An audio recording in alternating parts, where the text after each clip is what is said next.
विदाहिका शक्ति रामकृष्णे स्थिता ह्य सर्वविद्या स्वरूपांता शारदा प्रणमामः।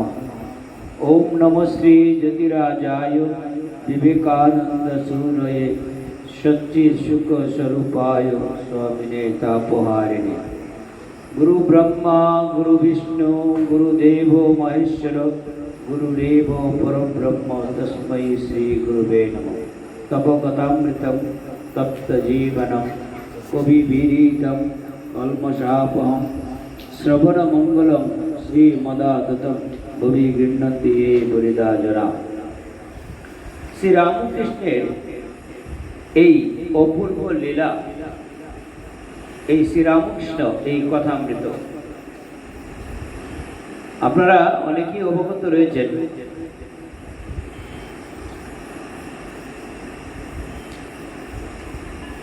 সত্যযুগে এসেছিলেন হরি, ত্রেতায় রামচন্দ্র, তারপরে শ্রীকৃষ্ণ, কলিতে মহাপ্রভু চৈতন্য। আমরা দেখছি যখন ত্রেতা যুগে রাম অবতার এসেছিলেন, একটু আগে বসেন, পিছনে পিছনে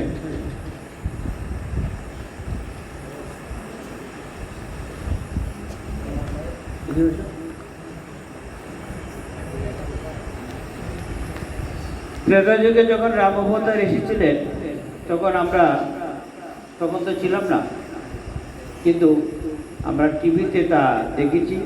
যা রামায়ণ পড়েছেন তারা দেখে থাকবেন, শক্তিশালী এই রাম অবতার, তাকে আমরা শ্রদ্ধা করি।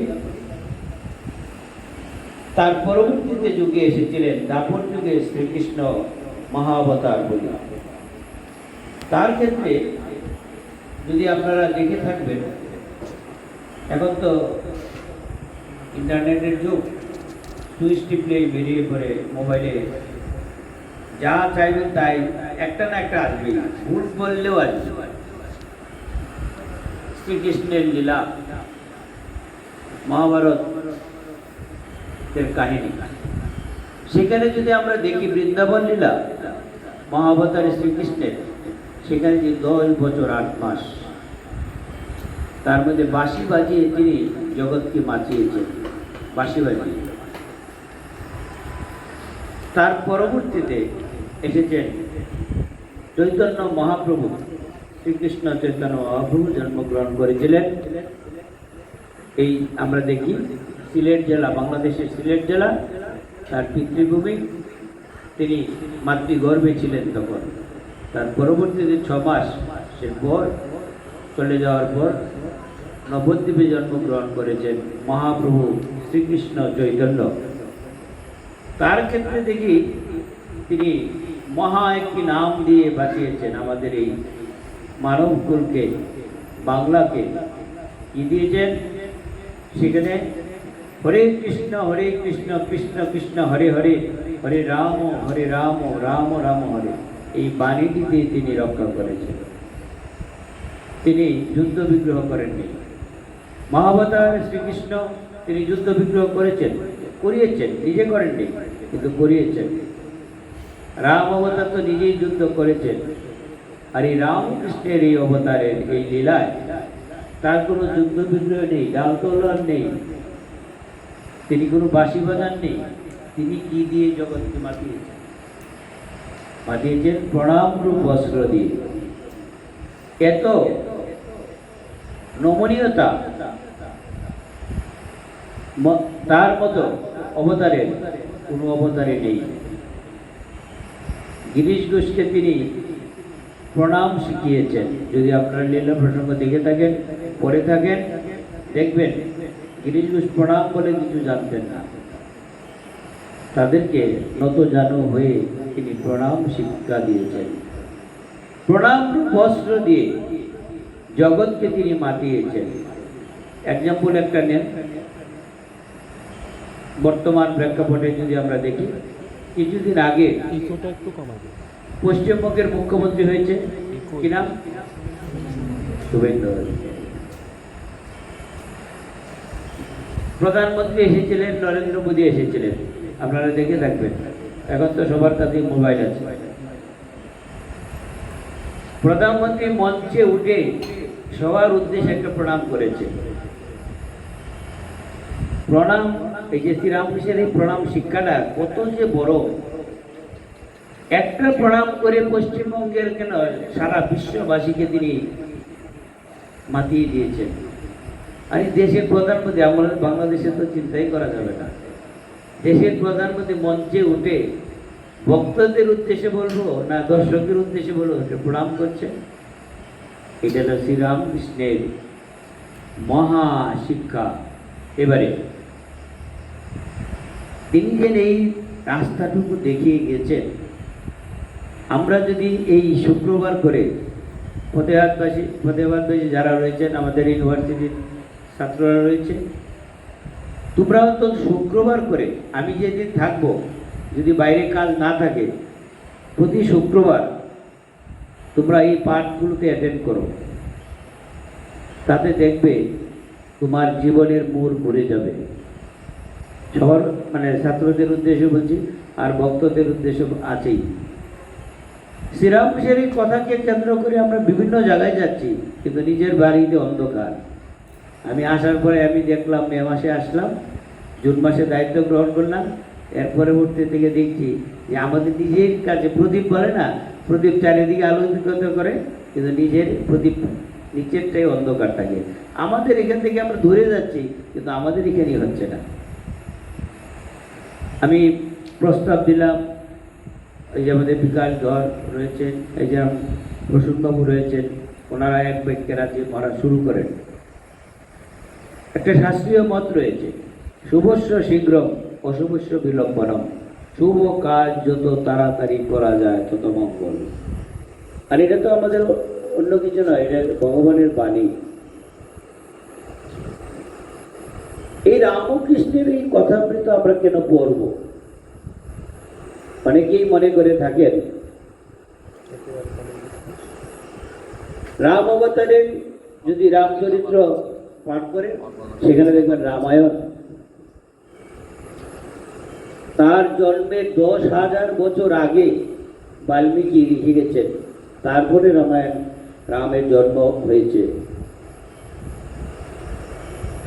যজ্ঞ করে, সেই যজ্ঞ থেকে আহুতি দিয়ে সেখান থেকে উঠে এসেছেন দেবতা, তার থেকে পায়েস, সেই পায়েস পান করে হয়েছে। আমরা চিন্তা করি 10,000 বছর, কত বছর আগে। আর আমরা শাস্ত্রীয় মতে পাই কি 84 লক্ষ কোটি জনের পরে, মনুষ্য জনের পরে মনুষ্য জন্ম হয়। কতগুলো জন্ম আমরা করে আসছি। কৃষ্ণ অবতারে যদি আমরা কাহিনী আমরা নিতে চাই, মহাভারতে বিভিন্ন রকম কাহিনী রয়েছে, তার থেকে কৃষ্ণের কীর্তি গুণগান। আর এই চৈতন্য মহাভারতে চৈতন্য ভাগবত, তার বাল্যলীলা থেকে শুরু করে জীবন শেষ পর্যন্ত, সমাধি পর্যন্ত তার লীলা।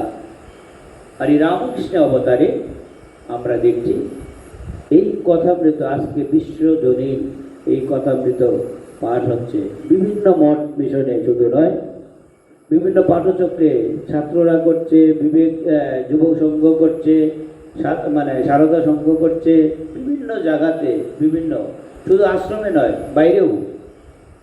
কলকাতায় একজন দেখবেন টিভিতে প্রায় তিনি কথা বলেন, তরুণ গোস্বামী, স্বামীজির পত্রাবলী নিয়ে তিনি আলোচনা করেন। তরুণ গোস্বামী প্রাণারাম চ্যানেল আছে না, এখানে পাবেন। যদি ছাত্রদের উদ্দেশ্যে বলছি, যদি তোমরা মনে করো যে স্বামী বিবেকানন্দের বই, বাণীয় রচনা, যোগনায়ক বিবেকানন্দ, তোমরা যদি নিজেরা পড়ো, তখন তোমার জীবনটা পরিবর্তন হয়ে যাবে। জীবন পরিবর্তন মানে কি? দুটা হাত কি 4টে হাত হয়ে যাবে? না। দেবতা হয়ে যাবে? তা নয়। 2টা পা কি 4টে পা হয়ে যাবে? তাও নয়। 2টা কান কি 4টে কান হবে? তাও নয়। কি হবে? তোমার ভিতরের পরিবর্তন হবে। কয়েকদিন আগে 2টো ছেলে আসছে ইউনিভার্সিটি থেকে, বলছে শান্তির চেত পেতে চাই। আমাদের এই চট্টগ্রাম ইউনিভার্সিটিতে পড়াশোনা করছে। মাস্টার ডিগ্রিতে পড়ছে এখন। তো শান্তিতে থাকার জন্য মহারাজ আশ্রমে আসছি বলেছিল, ফল থেকে এখানে আসছি। তা আমি জিজ্ঞাসা করি, খাওয়া হয়েছে? হয়েছে। রাত্রেবেলা দেখা হয়, প্রায় ঘুম হয়েছে? সামনে পরীক্ষা, মানে ঘুমের গন্ডগোল আছে। তারপরে কি সব কিছু ঠিক মতো চলছে? তো বলছে চলছে, কিন্তু শান্তি যদি নিতে চাও স্যাক্রিফাইস স্যাক্রিফাইস স্যাক্রিফাইস স্যাক্রিফাইস যদি না করো তুমি শান্তিতে থাকবে। কালকে আজকে তো কালকে আসছিল বান্দরবন থেকে, আমাদের সিলেট ইউনিভার্সিটিতে পড়ে, শাহজাহান ইউনিভার্সিটি, তার বাবা মা। ছেলেটা কি সমস্যা পড়েছে, তার একটা মাত্র ছেলে, আমার সাথে অনেক আগের থেকে যোগাযোগ। ছেলেটা কি হয়েছে, মোবাইলের প্রতি তার ভালোবাসা, পড়াশোনা কিছু হচ্ছে না। তা আমি বললাম, আপনি অ্যান্ড্রয়েড মোবাইলটা বাদ দিতে পারছেন না? মাকে বললাম, মাও আসছিল কালকে, অ্যান্ড্রয়েড মোবাইলটা বাদ দিতে পারছেন না?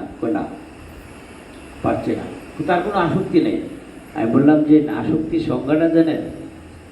কিসে আসক্তি নেই? পিতামাতা দুইজনেই আসছিল। আমাদের এই জীবনে, মনুষ্য জীবনে আমরা যদি কোনো কিছুকে গ্রহণ করতে চাই, যদি একটা আদর্শকে, রামকৃষ্ণ মানে একটা নাম নয়, একটা ভাবনা, একটা আদর্শ যদি গ্রহণ করতে চাই, যে যেখানে থাকি না কেন, এখন খুব সহজ নেওয়াটা। তার এই কথা, তার এই বাণী শ্রবণ করার জন্য দেখবেন, আমি গেটের মধ্যে কয়েকদিন আগে, গুরু পূর্ণিমার আগে আমরা কিছু বাণী সঞ্চয়ন করি। বাণী শরীর শ্রীরামকৃষ্ণের, মা শারদার, স্বামী বিবেকানন্দের বাণী শরীর আমরা গেটের মধ্যে, ওয়ালের মধ্যে লিখেছি। বাণী মানুষকে বাঁচিয়ে দেয়, জীবনকে পরিবর্তন করে দেয়। যা ভগবানের বাণী যদি থাকে, সেখানে আদর্শ একটা থাকে, কটু কথা নয়, বিশাল শক্তি কাজ করে। এই বাণীগুলোর মাধ্যমে জীবন কিছু। আমি কি মানুষ? তাহলে হ্যাঁ, আমি মানুষ। আমি কি মানুষ? রামকৃষ্ণ প্রথমেই বলেছে, মনুষ্য জীবনের উদ্দেশ্য ঈশ্বর লাভ। যদি এই কথাটাকে যদি আপনি প্রথম শিরোধার্য করেন যে আমি রামকৃষ্ণের এই কথাটাকে গ্রহণ করব, তাহলে দেখবেন আপনার প্রত্যেকটা কাজ আপনি সহজ হয়ে যাবে। আর যদি ওইটাকে যদি না ধরেন, রামকৃষ্ণের এই যত বাণী, যত কথা পড়েন, আপনি গ্রহণ করতে পারবেন না, নিতে পারবেন না। কেন? প্রথমেই বলেছে মনুষ্য জীবনের উদ্দেশ্যটা কি। আমরা যে মানুষ হয়ে জন্মগ্রহণ করেছি, খাওয়া দাওয়া, যেগুলো আহার নিদ্রা ভয় মৈথুনঞ্চ সমানবেত পশুবি নরনাম ধর্মহি দেশাম অধিক বিশেষ ধর্মহীনা পশুবি সমান। আহার, নিদ্রা, ভয়, মৈথুন, মানুষ আর পশুতে কোনো তফাৎ নেই, রেগুলার চলছে। কিন্তু মানুষের তফাৎ এই, আজকে আপনারা মন্দিরে এসেছেন, পথে আবার কোথায় রামকৃষ্ণ মিশনে এসেছেন, কি না কথামৃত পাঠ হবে, শুধু একটা মেসেজ দেওয়া হয়েছে মোবাইলে। একজন ভক্ত বলছিল, মহারাজ ম্যানুয়ালি দিব। আমি মেমোলেট দেওয়ার সময় নেই, অনেক আগে চলে গেছে। এখন মোবাইল সবাই ব্যবহার করে হোয়াটসঅ্যাপে দিবেন, নিমিষের মধ্যে হাজার হাজার মানুষ তার মেসেজটা পেতে পারে, এবং ফেসবুকে দিতে পারবে, যে কোনো কাজে। কারণ আমরা তো শুভ কাজের জন্য কাজ আহ্বান করছি, আসতে পারবে, দেখতে পারবে, কথা বলতে পারবে ফ্রিভাবে। জিনিসগুলোকে অবগত হন, রামকৃষ্ণ মিশনকে সম্পর্কে জানুন, তখন দেখবেন আপনার জীবনের পরিবর্তন হতে বাধ্য। শ্রীরামকৃষ্ণের কাছে যে আমরা এসেছি, দ্বিতীয় দর্শন, আমরা যদি কথামৃত পড়ি, আমরা কয়েকটা নাম পাবো। কি সেখানে পাবো? মহেন্দ্রনাথ গুপ্ত, ছদ্মনাম মণি, মানে মাস্টার মশাই। তখনকার দিনে তিনি ত্রিপুল মাস্টার ডিগ্রি লাভ করেছিলেন। তিনি এই কথামৃতের লেখার জন্য আসেন নাই, উনি এসেছিলেন সংসার এই ত্রিতাপ জ্বালায় জ্বলে, সংসারে ত্রিতাপ জ্বালা জ্বলে আত্মহত্যা করতে এসেছিলেন। কোথায়? দক্ষিণেশ্বরে। শুধু দক্ষিণেশ্বরে আসার জন্য তিনি আসেন নাই, তিনি এসেছিলেন তার বন্ধুর কাছে। বন্ধু নিয়ে এসেছে যে আয় আমরা বাগান বাড়িতে ঘুরে আসি। তাকে আনন্দ দেওয়ার জন্য বাগান বাড়িতে নিয়ে আসেন। কার? রাসমণির বাগান বাড়িতে। তখন মাস্টারমশাই শুধু খুঁজে বেরিয়েছেন কখন আত্মহত্যা করবেন। গঙ্গার পাড়ে দিয়ে ঘুরছেন, হাঁটছেন, চিন্তা করছেন কোন সময় তার বন্ধুকে অবলোকন করে সে আত্মাহুতি দিবে। এইরকম একটি সন্ধ্যার মুহূর্তে শ্রীরামকৃষ্ণের যারা দক্ষিণেশ্বরে গিয়েছেন তারা বেডরুমে দেখে থাকবেন, শ্রীরামকৃষ্ণদেব সেখানে বড় খাটটিতে বসে রয়েছে, সেখানে আলোচনা করছেন। তখন মাস্টারমশাই সেই মুহূর্তে তিনি উপস্থিত হয়েছেন এই দক্ষিণেশ্বরে। তখন তিনি ভাবছেন, আরে সুখদেব আলোচনা করছেন আর তন্ময় হয়ে ভক্তরা শ্রবণ করছে, এরকম একটি ভাব তিনি চিত্র ফুটে তুলেছে। তখন তিনি শুনতে পেলেন, দাঁড়িয়ে রয়েছেন তন্ময় হয়ে, চুম্বকের মতো। চুম্বক যেমন লোহাকে আকর্ষণ করে, মাস্টারমশাইকে আকর্ষণ করে ধরে রেখেছে। শেষ হয়েছে, যখন আলোচনা শেষ চলে যাবে, তখন মাস্টারমশাইকে বলছে শ্রীরামকৃষ্ণদেব, চিনেন না তো, কথাবার্তা নেই, বলছে আবার এসো। এই ভালোবাসার এই কথাটুকুর মধ্যে তার মধ্যে টানছে যে রামকৃষ্ণদেব আমাকে আবার বলছেন আবার এসো। তখন কিন্তু তিনি আত্মহত্যা করার ভুলে গেছেন। এসেছিলেন গঙ্গায় নিজেকে আত্মাহুতি দেবেন, কিন্তু আত্মাহুতি দিতে গিয়ে ভুলে গেছেন। আবার এসো। এই দ্বিতীয়বার রামকৃষ্ণের সন্নিধানে তিনি উপস্থিত হয়েছেন। অখণ্ড মণ্ডলাকার মাস্টারমশাই কি করেছেন, বিভিন্ন সময় বিভিন্ন মানে যে নোট করেছেন সেটা ধীরে ধীরে ধীরে ধীরে ধ্যানের মাধ্যমে তার পরবর্তীতে লিপিবদ্ধ করে গেছেন ডায়েরিতে। তার থেকে ধীরে ধীরে এই কথামৃত বই 51 দিনের ডায়েরি থেকে 5 খণ্ডের কথামৃত বই আজকে পৃথিবীতে সমাদৃত হয়েছে। কিন্তু 5 খণ্ডের মধ্যে এমন কিছু দিয়ে গেছেন আপনার এই জীবন সার্থক করে দিয়ে দেবে, যদি আপনি গ্রহণ করতে পারি আমরা। আরেক কথামৃত বই যে কোনো জায়গা থেকে, একটু বলে নেই, যে কোনো জায়গা থেকে আপনি পড়তে পারবেন, যে কোনো পরিচ্ছেদ, যে কোনো খণ্ড, যে কোনো সময় আপনি পড়তে পারবেন। কিন্তু গীতা যদি পড়তে যান, আপনি শুদ্ধ বস্ত্র এই সেই করে গীতা পড়তে সময় লাগবে। কিন্তু এই কথামৃত বই আপনাকে এইটুকু দিয়ে রাস্তাঘাটে যেখানে যান আপনি নিয়ে যেতে পারেন, চিন্তা করতে পারবেন এই কথামৃত আপনাকে কিভাবে বাঁচিয়েছে। এই দ্বিতীয় দর্শন মাস্টারমশাই কি বলছেন, অখণ্ড মণ্ডলাকারং একদম এন চরাচরম তৎপদম দর্শিতং এন তস্মৈ শ্রী গুরুবে। গুরুকে স্মরণ করে তিনি বলছেন, দ্বিতীয় দর্শন দ্বিতীয়বার আসছেন। সকালবেলা 8টার সময় ঠাকুর তখন কামাতে যাচ্ছেন। আগেকার দিনে আমরাও ছোটোবেলায় নাপিত আসতো বাড়িতে। আমরা যখন আমি স্কুল পর্যন্ত মানে প্রাইমারি স্কুল পর্যন্ত গ্রামে ছিলাম, তারপরে শহরে এসে গেছি।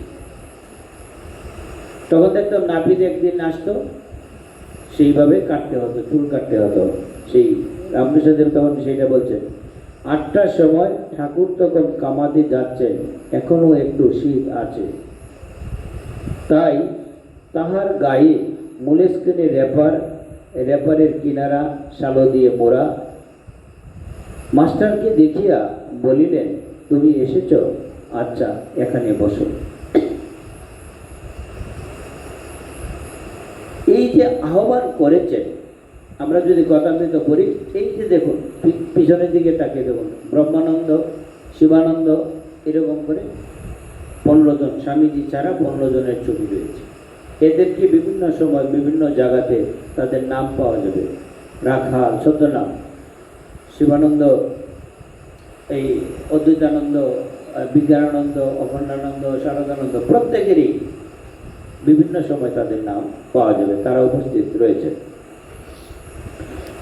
রামকৃষ্ণকে যদি আমরা গ্রহণ করতে চাই, তাহলে ভক্ত মালিকা বলে একটা বই আছে, এদের জীবনীগুলো আছে। সন্ন্যাসী এবং গৃহী পার্শ্বদ যারা রয়েছেন, রামকৃষ্ণের সাথে যারা লীলা করে গেছেন, তাদের জীবনী নিয়ে বই আছে। এই জীবনীগুলো যদি আপনি একটু পড়েন তখন দেখতে পাবেন আপনার জন্য রামকৃষ্ণদেব ভাবছেন। কারা এসেছেন রামকৃষ্ণের কাছে? কেউ পিতৃহারা, কেউ মাতৃহারা, কেউ বন্ধুহারা, কেউ সন্তানহারা।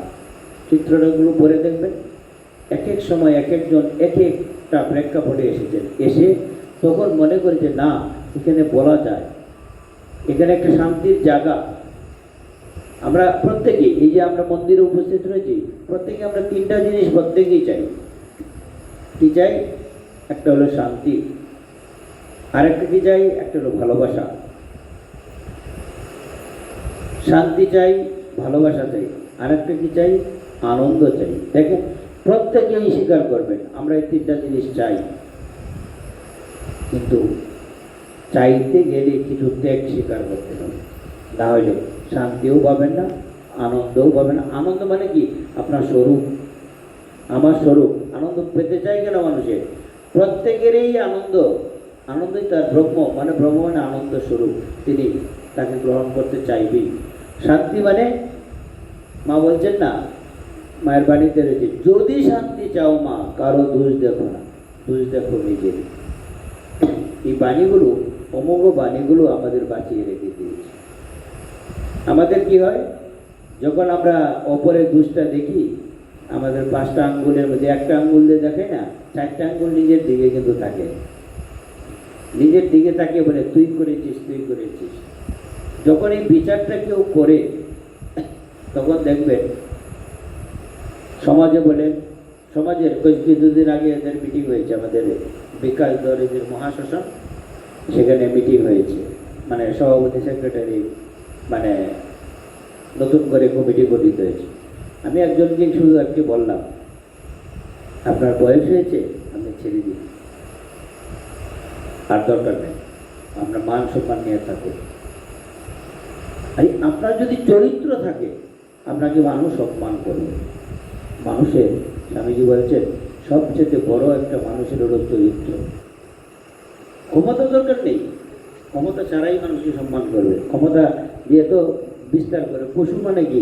পশু মানে তো ক্ষমতা দিয়ে প্রচার করে যে দেখছিস আমি কত বলবান। আর মানুষের মধ্যে কে বড়? আজকে রামকৃষ্ণের কথা কেন নিচ্ছে মানুষ? ত্যাগ স্বীকার করেছিলেন।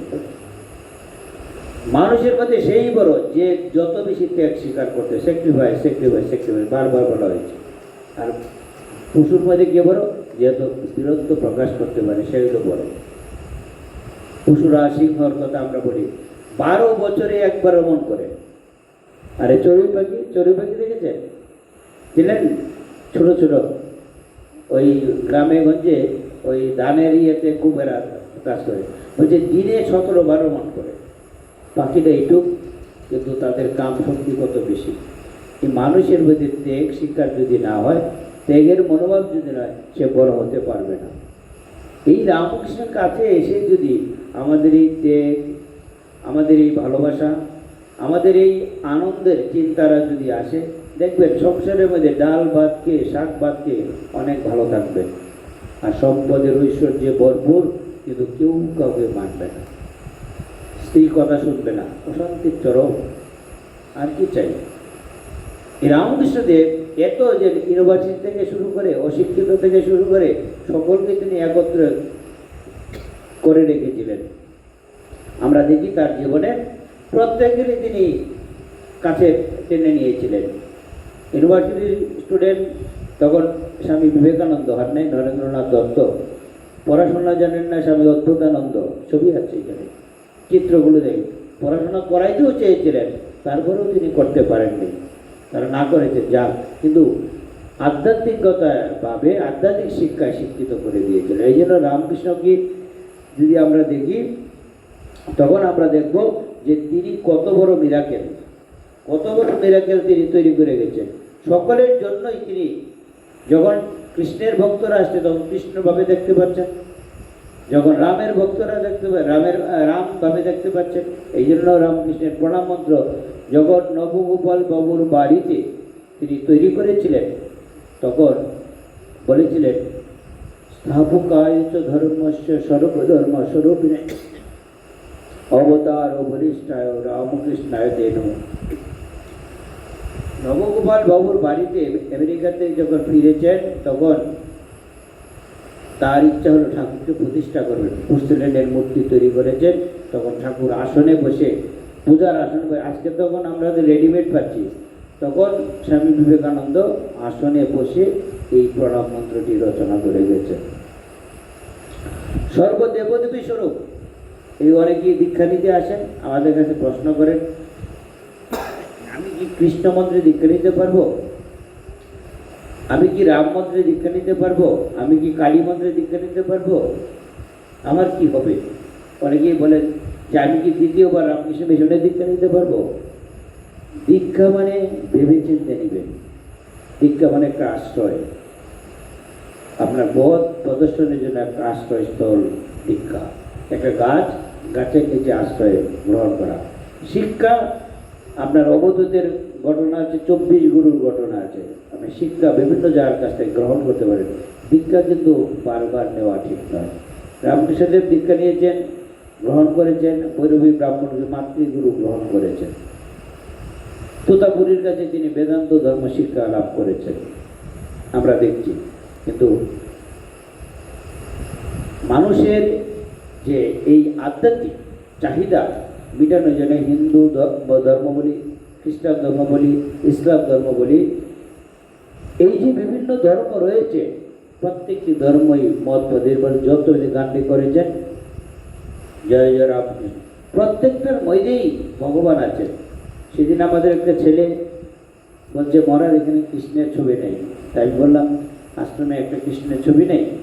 আমি আছে। আমরা সবাই কৃষ্ণের ভক্ত। ছেলেটা এখন নাই বোধহয় আজকে। আমি শুনেই ছেলেটা খুব আনন্দ পেয়েছে। মহারাজ আপনিও কৃষ্ণ ভক্ত? ওরা মনে করে যে রামকৃষ্ণ এটা তো নতুন ফরম্যাটে রামকৃষ্ণ। আরে যিনি রাম, যিনি কৃষ্ণ, যিনি রাম, যিনি কৃষ্ণ, তিনি ইদানিং এই শরীরে রাম ও কৃষ্ণ। স্বামী বিবেকানন্দ যখন নরেন্দ্রনাথ দত্ত কাশীপুর উদ্যানে ঠাকুর শুয়ে আছেন, তখন সিঁড়ি দিয়ে উঠছেন। যারা দক্ষিণেশ্বরে গেছেন, কাশীপুর উদ্যানে গেছেন, কাঠের সিঁড়িটা এখনো রয়েছে সেইরকম, নতুন করে হয়েছে কিন্তু এরকম কাঠের সিঁড়ি দিয়ে উঠছেন নরেন্দ্রনাথ দত্ত ঠাকুর। এই 1 ফিট উঁচু খাট, সেখানে শুয়ে রয়েছেন। তখন তিনি বলছেন, এখনো সন্দেহ গেল না, এখনো সন্দেহ, মানে তিনি কি ভাবছেন, এখন যিনি তিনি বলতে পারেন তিনি অবতার, তাহলে বিশ্বাস করব। তখন উঠছেন আর বলছেন, চিন্তা করছেন, এই যে অন্তর্যামী বলি না, আমরা বলি না ভগবান অন্তর্যামী। নুপুরের পিপিরার ধ্বনি, পিপিরার আবার নুপুর, তার আবার ধ্বনি ভগবান শুনতে পায়। আমাদের এই অন্তরে, এই যে প্রত্যেকের ওই অন্তরে ভগবান রয়েছে। আমরা যদি ঠিক মতে ডাকি, ঠিক মতে চিন্তা করি, অবশ্যই ভগবান আপনাকে রক্ষা করবে। যে কোনো জায়গায়, যে কোনো মুহূর্তে। কিভাবে করে জানেন? বন্ধু রূপ ধরে করেন, ভাইয়ের রূপ ধরে করেন, বোনের রূপ ধরে করেন, মায়ের রূপ ধরে করেন, বিভিন্ন রূপ পরিগ্রহ করে তিনি আমাদের রক্ষা করেন, কিন্তু আমরা বুঝতে পারি না। এই জন্য শুদ্ধ চিত্ত হইলে, শুদ্ধ মন হইলে, তখন নিজে নিজে বুঝতে পারবেন যে ভগবান আপনাকে সর্বদাই রক্ষা করছে। বিপদ যখন আসে তখন ভগবান আমাদের রক্ষা করেন, আর বিপদ সেরে গেলে ভগবানকে আমরা স্মরণ করতে চাই না। না, মণিমোহন মিত্র, তার সন্তান মারা যাচ্ছে, মেয়ে মারা যাচ্ছে, তখন তার স্ত্রী বলছে, তুমি যাও, তুমি দক্ষিণেশ্বরে যাও, বাদ দিও না, যা আবার হবে। মা, নিজের মা তার সন্তানের জন্য বলতে, তুমি যাও, তুমি যেখানে যাওয়ার কথা সেখানে যাও। কোথায়? দক্ষিণেশ্বর। তিনি আমাদের দেখবেন। রামকৃষ্ণের কাছে বসতে বসতে চিন্তা করতে করতে গেছে, খালি বলছেন, ঠাকুর আমার এই সন্তানের এই অবস্থা। ঠাকুর কি শুনলেন? বললেন, ঠিক আছে। শুনলেন এইটুক, ঠিক আছে, সুস্থ হয়ে গেছে মেয়ে। বলে যার শরণাগত হওয়া দরকার। আমরা কিন্তু এই যে আশ্রমে যারা ছাত্রগুলো রয়েছে, প্রতিদিন তোমরা প্রণাম করতে ভুল করো না। বিভিন্ন মতভেদ থাকতে পারে, বিভিন্ন সম্প্রদায়ে আমরা থাকতে পারি, কিন্তু মনে রেখো ঈশ্বর ছাড়া কিছু নেই। এই যে মায়ের অন্নপূর্ণা মায়ের মন্দির, এখানে শিব পার্বতীর লীলা, কত 100 বছরের পুরাতন মন্দির, সেখানে এত বছরের সাধনা যারা করেছিলেন আমি শুনলাম তারা অনেক তপস্বী ছিলেন। দেবেনবাবুর স্ত্রী গীতা মাতাজি অনেক তপস্বী। তার 3টা মেয়ে, জীবনী পড়ে দেখো, 3টা মেয়ে সন্ন্যাসিনী হয়েছিলেন। ছেলেখেলার কথা নয়। এই কয়েকদিন আগে একজন মহারাজকে একজন প্রশ্ন করেছেন ভক্ত, যে এখনের ভালো সাধু হয় না কেন? তখন মহারাজ উত্তর দিয়েছেন, যে বীজটা পড়লে এই গাছটা ভালো হবে, সে সমাজের মধ্যে কতটুকু ভালো জীবনযাপন করছে তার থেকে তো আসছে, সমাজের মধ্যেই থেকে তো আসছে। আপনারা ভালো জীবনযাপন করুন, তখন দেখবেন আপনারই সন্তানটা যখন সাধু হবে তখন ভালো জীবনযাপন করে দেখাবে। সাধু মানে কি? সম্পূর্ণ ভগবানের নির্ভর। অনেকেই মনে করেন, আমাকে আজকেও একজন জিজ্ঞাসা করছে, মহারাজ আপনার বাড়িটা কোথায়? এই পুকুর পাড়ে হাঁটছিলাম, আপনার বাড়িটা কোথায়? আপনি আমার বাড়ি জিজ্ঞাসা করার জন্য আপনি এখানে আসছেন? তারপরে এইখানে উকিল পাশে। বলছি 25 বছর পর না কত বছর পর ঢুকছে। বলছি এই জন্য কি আপনি ঢুকছেন আশ্রমে? অনেক পরিবর্তন হয়েছে। আমি তখন বললাম, কি এই জন্য আপনি ঢুকেছেন? আমার বাড়ি কোথায় এটা জানার জন্য? আমার বাড়ির দরকার নাই, রামকৃষ্ণের বাড়ি কোথায় জানো, বিবেকানন্দের বাড়ি কোথায় জানো, তাহলে আমার বাড়ি কোথায় খুঁজে পাবে? তখন আমার একজন ভক্ত ছিল পাশে, তো বলছে সাধুদের বাড়ি ঘর জিজ্ঞাসা করতে হয়। উত্তর আনন্দ দিয়ে দিচ্ছে। চলার পথে যদি একটা আদর্শ না থাকে, আপনি জীবন যেমন তেমন করে চললে শান্তিতে থাকতে পারবেন না। আজকে মোবাইলের যুগ, এই যে আমাদের কাছে সবার কাছে মোবাইল রয়েছে, মোবাইল আমরা দেখছি, মোবাইলে আমরা কথা শুনছি, মোবাইলে আমাকে ব্যবহার করছে না, আমি মোবাইলকে ব্যবহার করছি।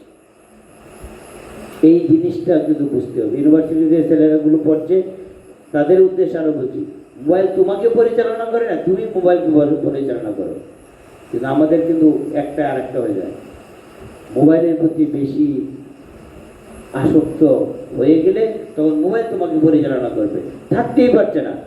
বলছে সিলেটে পড়ছে ছেলেটা, বলছে মোবাইলটা যখন দেয় একটার পর একটা টান দিয়ে থাকে।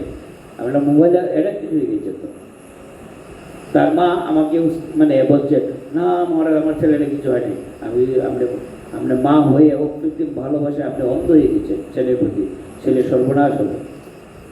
বাবাটা একটু বুঝলো, আমি বললাম যে ছেলের কিন্তু সর্বনাশ হবে, আপনি এই ভালোবাসা দেখাবেন না।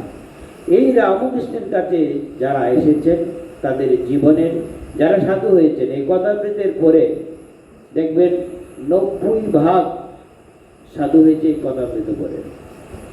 যারা পড়েছে তারা জানে। আর বাণীয় রচনা পড়লে তো সে আর বিয়ে করতে পারবে না। এখন যারা অবিবাহিত আছে না ছেলেগুলো, যদি বাণীয় রচনা কেউ পড়ে ঠিক মতে, সে বিয়ে করতে পারবে না। পরীক্ষিত সত্য। চিন্তা করছে সর্বনাশ, আমি আর পড়বো না এইদিকে বই, কোনো বই আর পড়বো না। তাহার পরে মনস্ক্রিনে রেপারের কিনারা সালো দিয়ে মোড়া, মাস্টারকে দেখিয়া বলিলেন, তুমি এসেছো, আচ্ছা এখানে বসো। এ কথা দক্ষিণ পূর্ব বারান্দায় হইতেছিল। নাপিত উপস্থিত, সেই বারান্দায় ঠাকুর কামাইতে বসিলেন ও মাঝে মাঝে মাস্টারের সহিত কথা কহিতে লাগিলেন। গায়ে ঐরূপ রেপার, পায়ে চটি জুতা, সহস্য বদন, কথা কহিবার সময় কেবল একটু তোতলা।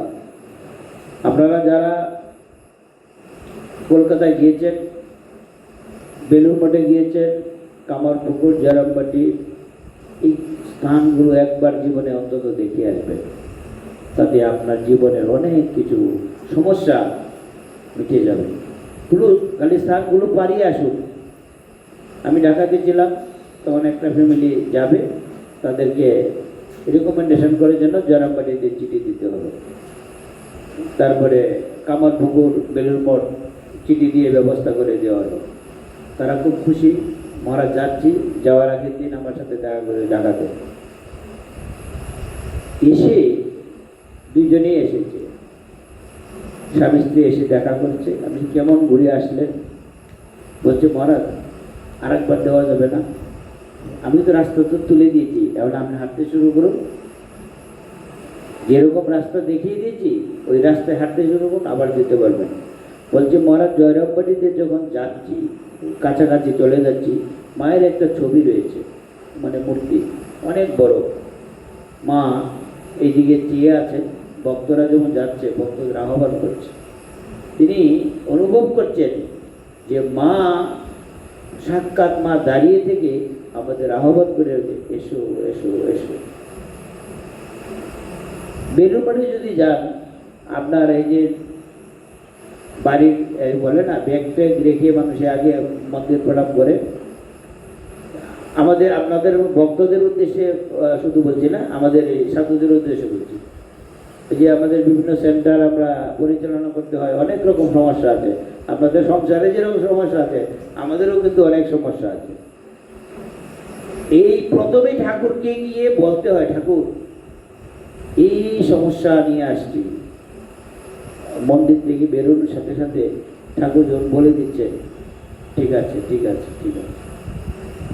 অজস্র সমস্যা, কিন্তু আপনি দেখবেন মন্দির থেকে যখন বেরোচ্ছে, তখন দেখবেন নিজের মনের মধ্যে একটা প্রশান্তি আলাদা এসে গেছে।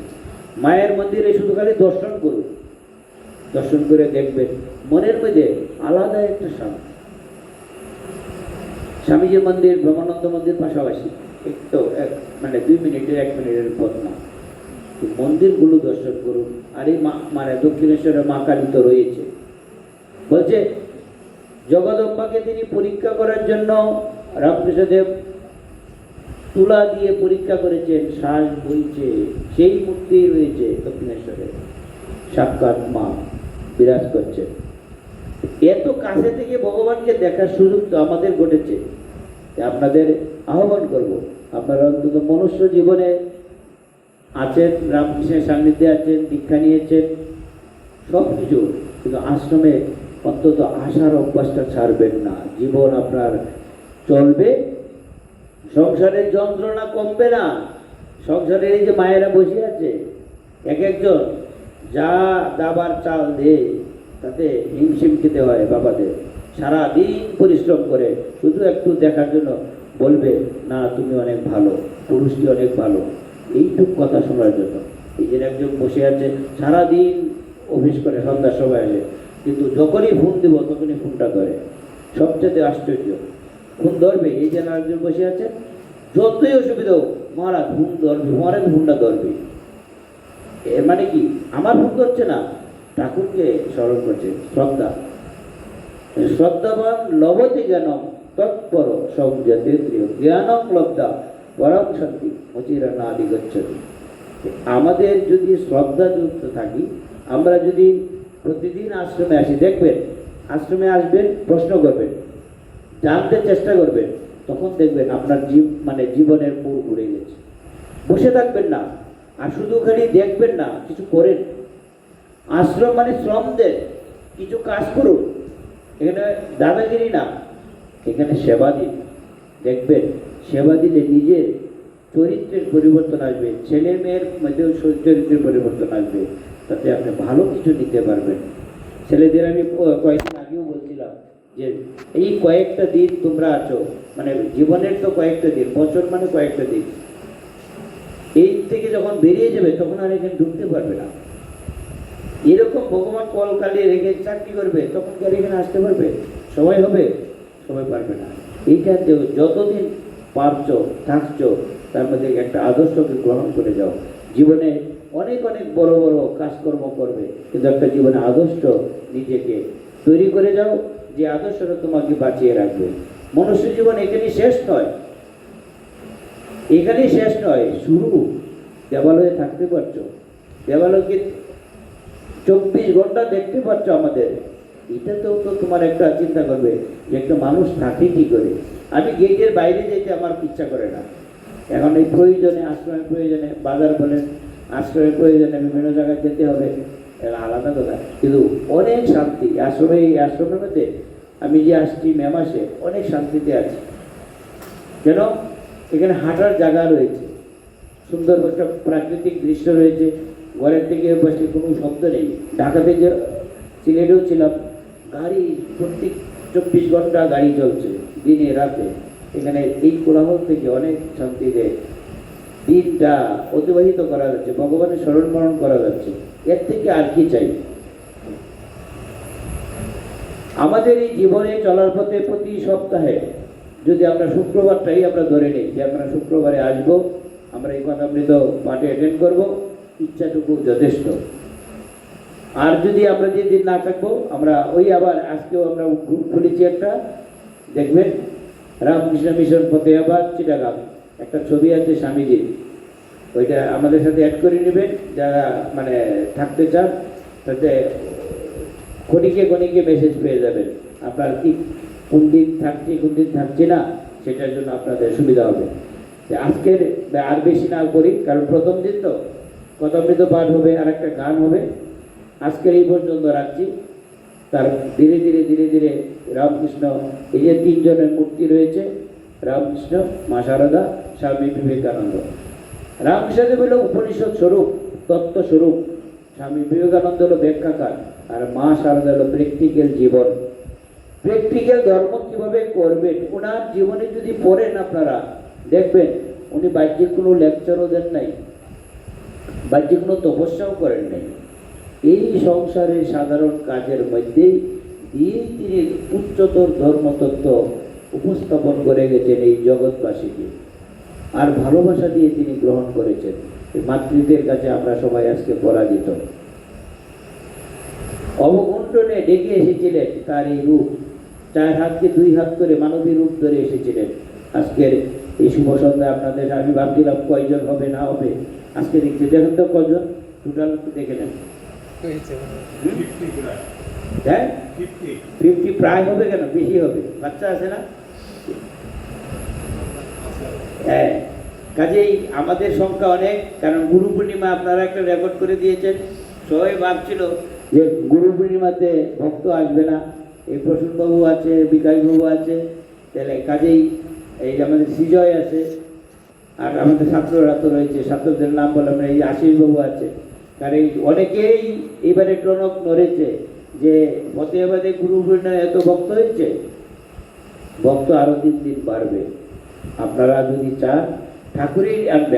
আমি ব্যক্তিগত আমার জন্য আসবেন না। সিলেটে আমি কথামৃত পাঠ শুরু করেছিলাম, ওদের মাসিক হতো, আগেই ছিল মাসিক হতো 2 বার, তা আমাকে নেওয়া শুরু করলো। তারপরে দেখলাম কথামৃত পাঠের এমন টান আসলো, আর ছেলে বিদেশ থেকে আসে, ওখানে তো প্রায় বাড়িতেই ছেলে মেয়েরা বিদেশে আছে, কেউ অস্ট্রেলিয়া, কেউ আমেরিকা, সিঙ্গাপুর, এরকম আছে। ছেলে বিদেশ থেকে আসে একটা কথামৃত পাঠ, মেয়ে বিয়ে হবে একটা কথামৃত পাঠ, ছেলে বিদেশে যাচ্ছে আবার একটা কথামৃত পাঠ। ওইরকম করে এমন হলো যে সময়ই দেওয়া যায়নি। 1 বছর 12 দিন ছিলাম সিলেটে। আপনাদের এখানে কয়দিন ভগবান রাখবেন জানি না, যতদিন থাকবো ততদিন সকলকে নিয়ে আনন্দে থাকতে চাই, সকলের সহযোগিতা চাই। আজকের এই শুভ সন্ধ্যায় এই আপনারা উপস্থিত হয়েছেন, ঠাকুর মা স্বামীজির কাছে প্রার্থনা করি, মা অন্নপূর্ণার কাছে প্রার্থনা জানাই, মার কথাটি বলি, যারা এসেছে, যারা আসে না, যারা আসবে, সবার উপর হলো, মা বলছেন সবার উপর হলো আমার ভালোবাসা ও আশীর্বাদ। ধন্যবাদ, নমস্কার, শুভেচ্ছা। রামকৃষ্ণ শরণম। ধরে